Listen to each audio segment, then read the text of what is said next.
Let us praise God for giving us another opportunity of coming here in this holy ground to worship Him in spirit and in truth. 2,000 years ago, Jesus Christ approached a group of fishermen. Jesus said, "Follow me, and I will make you fishers of men." That invitation led this group of fishermen to become His disciples. That invitation led this group of fishermen to become apostles. That invitation led this group of fishermen to proclaim the everlasting gospel, to heal those who are sick, to prepare people for the second coming of Christ. That invitation rang out for 2,000 years until this day. The invitation of Jesus Christ was extended unto every one of us. To you, to you, to you, to me. Follow me, and I will make you fishers of men. It was a great invitation by Jesus Christ. Now, the question this morning, who among us here wanted to follow Jesus and do the work that He entrusted to us, that we will be a fishers of men while we are waiting for your soon return? Can you say amen? I think that's a little bit, it's not loud enough. Maybe some of you are still double-minded if you will accept that invitation. Do you want to accept that invitation? Can you say amen? Amen. Now, since you accepted that invitation, I will tell you these three things that we need to remember because you accepted that invitation. But before we go to the three things, let us bow our heads for a word of prayer. Our great God and Heavenly Father, first of all, Lord, we would like to ask for the forgiveness of our sin so that there will be no barrier between you and your people as we come to you to worship in spirit and in truth. May the Holy Spirit be with us this morning. And thank you, Lord, for the assurance that whatever message that we will hear from Thee will be implanted in our hearts and minds. Because you have called us to do this great task, Lord, while we are waiting for your soon return. In Christ's name we pray. Amen. Before we proceed, let us remember you accepted the invitation this morning. And you cannot turn it back now. There's no turning back. When we wanted to become a disciple of Jesus, a follower of Jesus, we must remember three things so that we can do what God has entrusted us to do.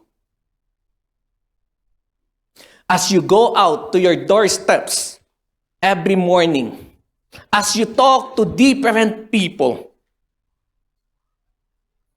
and once you open this op shop here in the community center, there would be a lot of opportunity for you to talk to the people around this holy ground. And as you talk to them, let us remember these three things. First, remember your name. Remember who you are. Remember your identity. Now, name is very important. Like what I've said, it will be your identity. People will know you by your name. When my dad graduated theology in PUC many years ago. Back in 1980s, he started working as a pastor and telling those members under his care, especially those members who will deliver child soon, and he's always asking them this question: why are you kept naming your children after these popular people? Some of us was named after famous actors, singers, politicians, heroes. Then my dad said, why not get names from the Bible? It is very important for a parent to name his children after the Bible. Then my dad will start introducing, suggesting names from the Bible. Why not name your children Adam? Why not name your children Abraham, Isaac, Jacob? You can name them Joel, Malachi, Habakkuk, Daniel, Matthew, Mark, Luke, John, Paul. Then my dad met my mom. And my mom was pregnant me. Then one day, the church members started telling my dad, Pastor, Habakkuk is coming.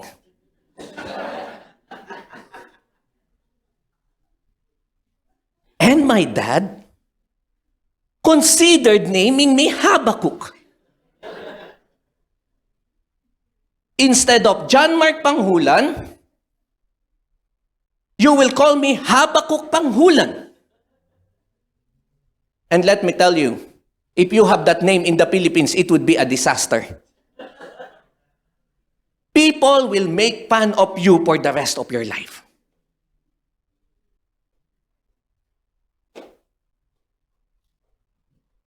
Luckily, my grandfather intervened. You will not name my grandson Habakkuk. Choose a different name. I thought my grandfather was my savior. But it's not, because my grandfather said, if you really like that name, use that as his nickname or preferred name. So some people until now call me Kukuk. I remember when I was in, I don't know what you call that here in Australia. Is it preschool? Grade 1 to 6? Primary, grade 1 to 6. People are calling me Kukuk. All of the members in our district calling me Kukuk. Then I went to Lipa Adventist Academy, a dormitory school. It is our school, a Seventh-day Adventist school. For my grade 7 to grade 10, back then in the Philippines, it was first year to fourth year high school. No one knew my nickname. They call me by my last name. They call me Panghulan. Then one night, the niece of my dormitory dean heard my friends calling me Panghulan. And then she told my friends, why are you calling that guy Panghulan? Because that is his name. No, that's not his name. His name is Kukuk. I knew him. So they started calling me Kukuk again. And right now, back then, they upgraded my name from Kukuk to Cox. And now, I'm still using that name. I love that name. Cox. It's my name in my Facebook. It is very important for us to know our name. That is our identity. In the Bible, you will notice that some of the names were changed by God. Abram became Abraham. Sarai became Sarah.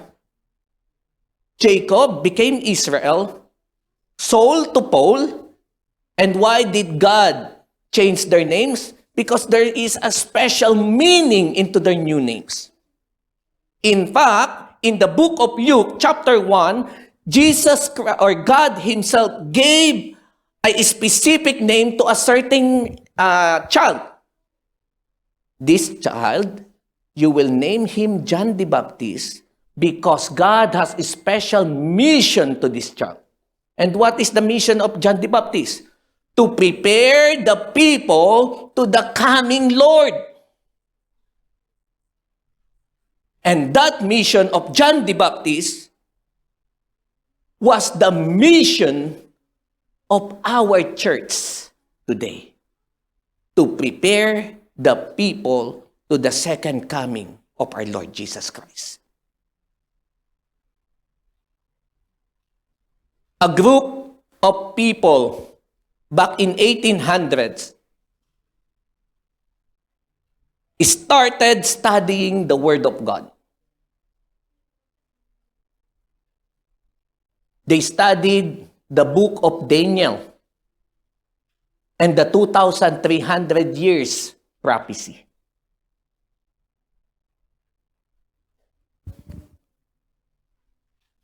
When they studied the book of Daniel, they started to see when the 2,300 years prophecy will come to an end.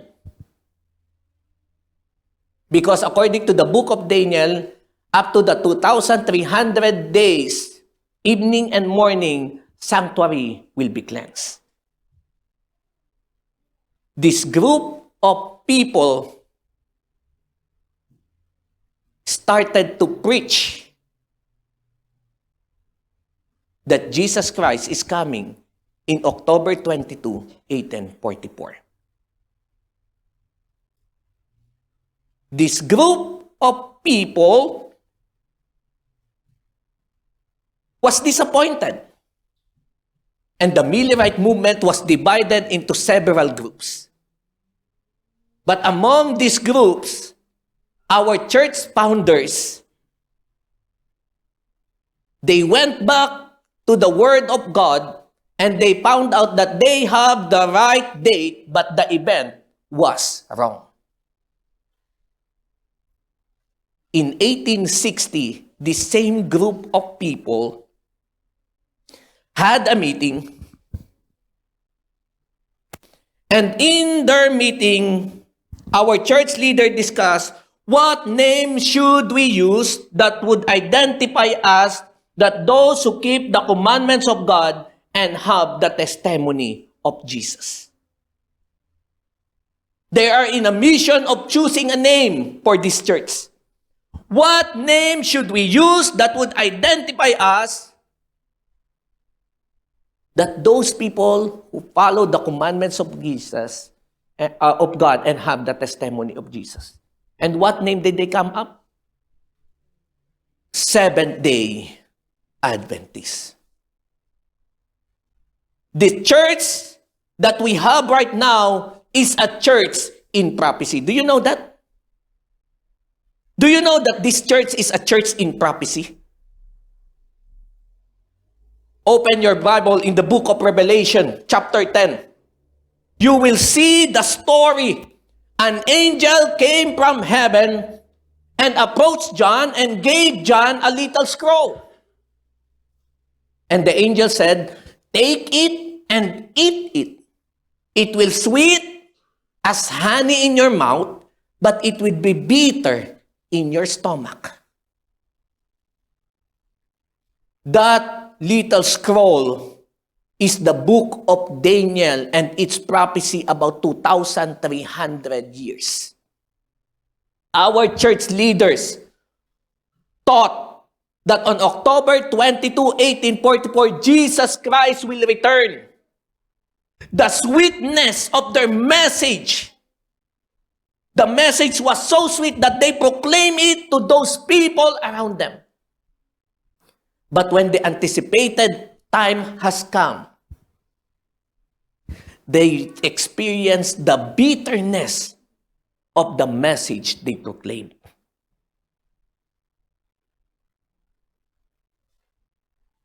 Then history years after years, history after history, we ended up with this name, Seventh-day Adventist.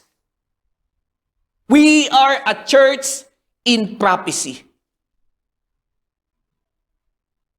And we must always remember who we are.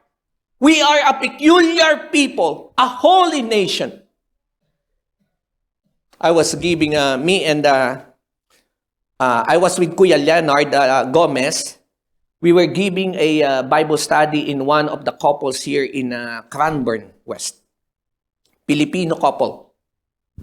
On our first day, the wife asked me this question: are you the same group as the Sabadistas in the Philippines? In the Philippines, people called us Sabadista. Those people who keep the Sabbath. And some of us even introduce ourselves as Adventists. I am an Adventist. Let me tell you this morning, you are not a Sabadista. You are not an Adventist. You are a Seventh-day Adventist. By just sharing our name, you are already preaching the first angel's message. The word seventh day, it is our proclamation, it is our acknowledgement that Jesus Christ is the creator of this world. That Sabbath is a holy day of rest. And the word Adventist is a proclamation that we are waiting for the second coming of our Lord Jesus. Remember your name. What is the first thing that we need to remember? You already forgot it. What's the first thing? Remember your name. You are a Seventh-day Adventist. And just by sharing that you are a Seventh-day Adventist, you are already preaching the first angel's message. What is the second thing that we need to remember? Remember your message. What is the message of the Seventh-day Adventist? What is the distinctive message that you can only hear from the Seventh-day Adventist Church? A lot of people, a lot of evangelists from different denominations, different churches. We have evangelists from Pentecostals, born again, Church of Christ. They are preaching those messages, and we are also preaching those messages, but we have a distinct message that only our church preach, and you cannot hear it from other churches. What is that message? Investigative judgment. But that investigative judgment is based on the three angels' messages. Have you ever heard a preacher outside from Seventh-day Adventist preaching about the book of Daniel and the book of Revelation? You will not. According to these people, the book of Daniel, especially the book of Revelation, is a sealed book. So because it's sealed, it's better for them not to touch it. Why would God leave the book of Daniel and Revelation to us without even letting us understand it?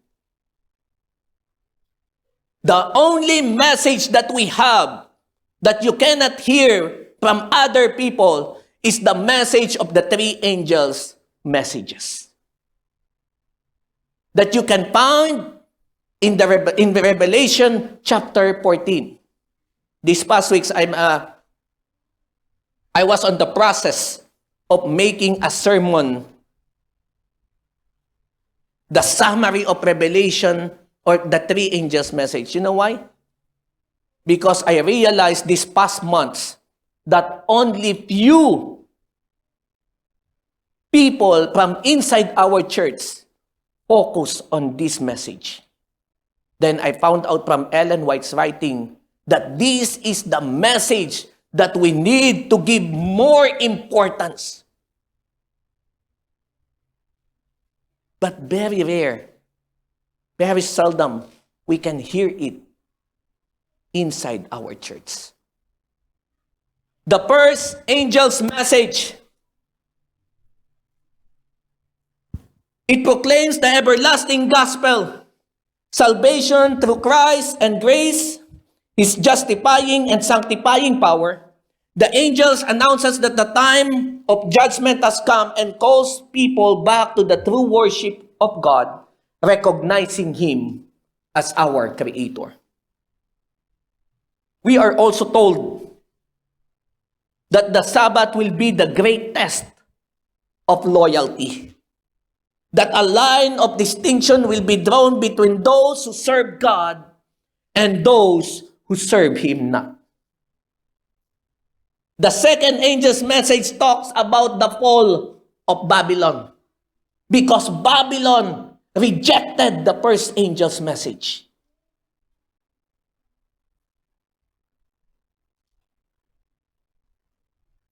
And the third angel's message, it's a clear warning to us. Not just to us, but it's a clear warning to every people not to worship the beast or its image, not to receive its mark.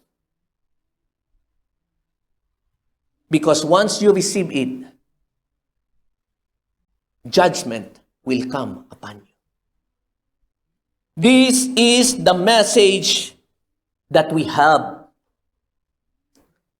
A message that will bring us and others to a saving relationship with Jesus.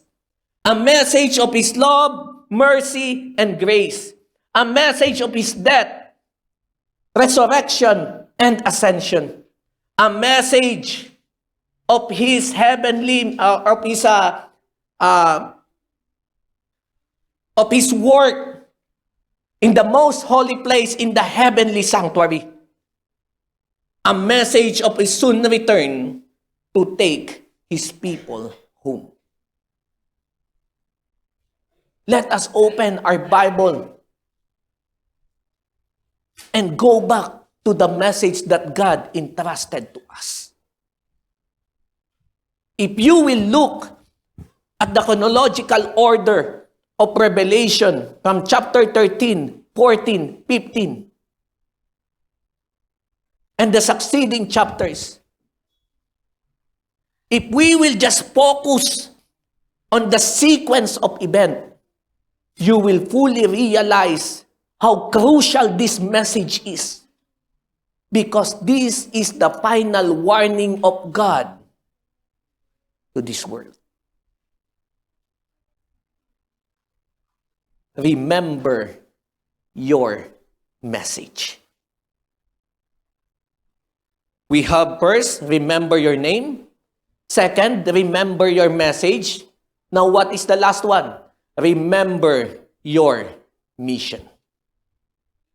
As a Seventh-day Adventist member, as a member of this prophetic church, we have a prophetic mission anchored in the book of Matthew. Let us open our Bible in the book of Matthew, chapter 24, verse 14. Matthew 24, verse 14, it says, "And this gospel of the kingdom will be preached in the whole world as a testimony to all nations, and then the end will come." The prophetic message that we have anchored in Revelation 14. This is our prophetic mission, to share this message. I'm not sure if I already shared this story before here in Prankston. But I cannot really forget this story, this experience of mine.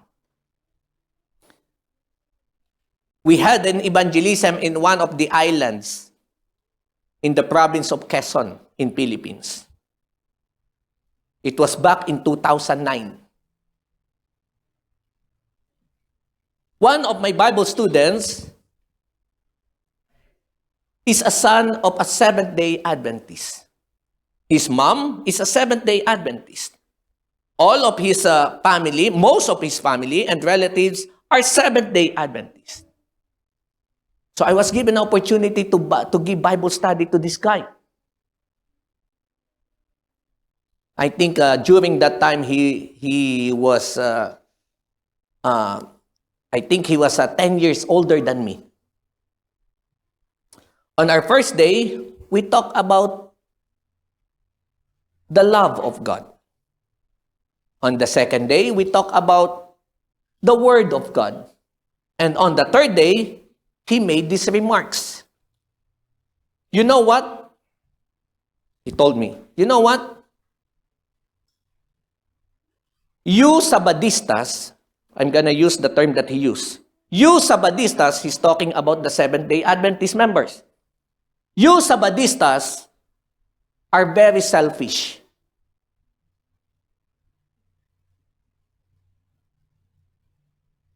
Are you selfish? No? Are you selfish or not? Are you selfish or not? No. Okay. Listen. You Sabadistas are selfish. And then I asked him why. Then he told me, the Pentecostal church comes here and go.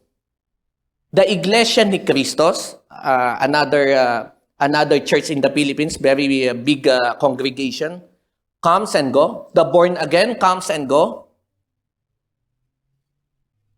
And you, Sabadistas, you know the truth. But for 20 years, no one came here to share the truth in this island.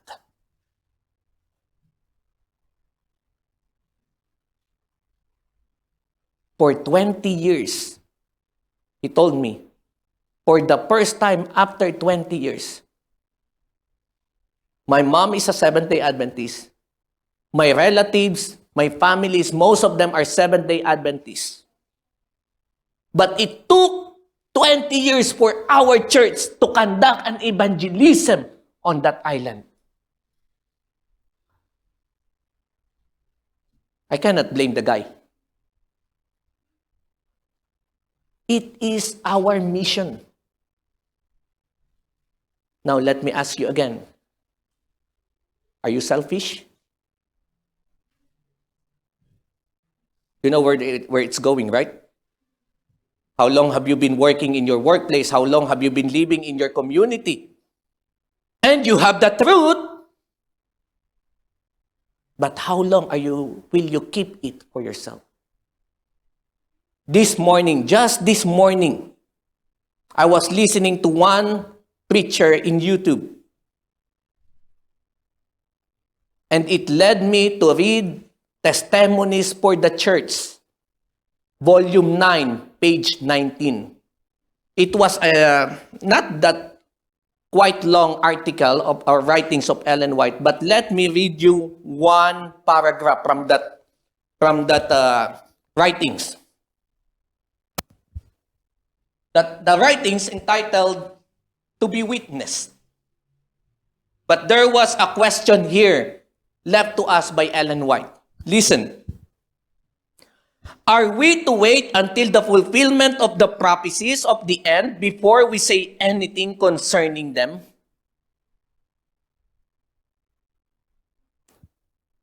Of what value will our words be then? Shall we wait until God's judgment fall upon the transgressor before we tell him how to avoid them? Where is our faith in the Word of God? Must we see things foretold come to pass before we believe what He has said? In clear, distinct rays light has come to us, showing us that the great day of the Lord is near at hand, even at the doors. Let us read and understand before it is too late. When are we going to do the mission that was entrusted to us? When are we going to preach the prophetic message that was left to us? We need to warn them now. When are we going to share the everlasting gospel? Remember your mission.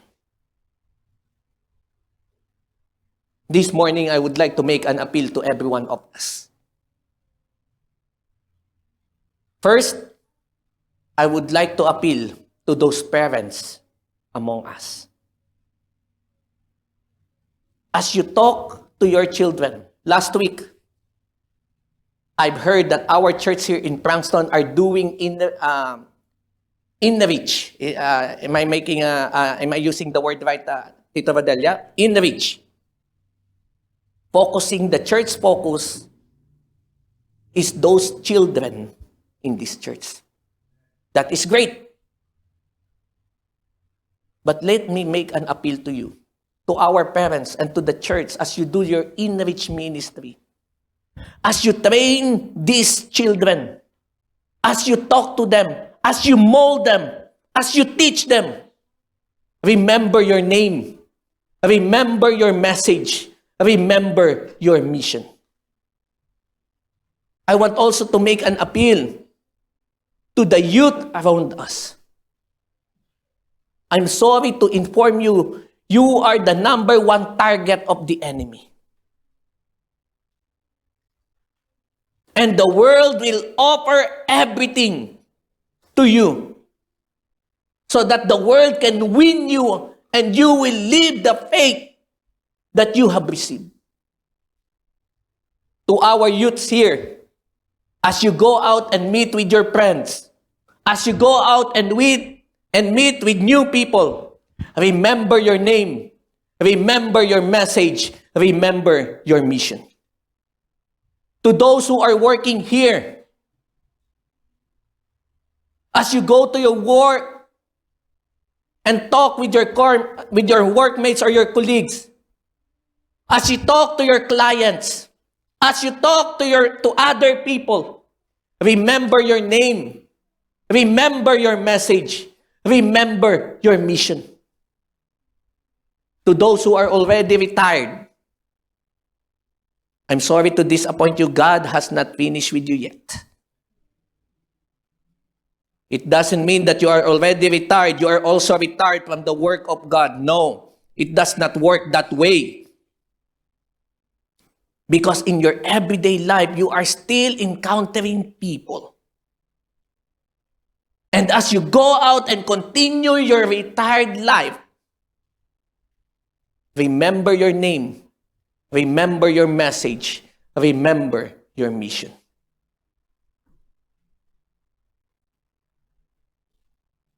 To our church leaders here in Frankston,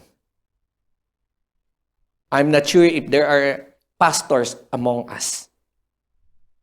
But as you guide this church, as you lead this church, a lot of problems will arise. But as you guide this church, leaders, remember your name, remember your message, remember your mission. As we open this op shop in the coming future, like what I've said a while ago, people will come to this holy ground and people will see who we are. And as you talk to these people, as you minister to them, remember your name, remember your message, remember your mission. And this everlasting gospel of the kingdom of God must be preached unto all nations, and then the end will come. Remember your name, remember your message, remember your mission. Thank you, Lord, for your goodness, for your love, for your mercy. And as we move forward, Lord, from this holy place, we pray, Lord, that may your Spirit be with us. To those people that we will encounter along the way, to those people who will we meet, Lord, on a daily basis, Lord, help us to remember our name, remember our message, and remember our mission. Because, Lord, you put us on our workplaces, you put us on the communities where we are now, because you have a special task for us, Lord, to do. And that is to share the everlasting gospel to those people around us while we are waiting for your soon return. In Christ's name we pray. Amen.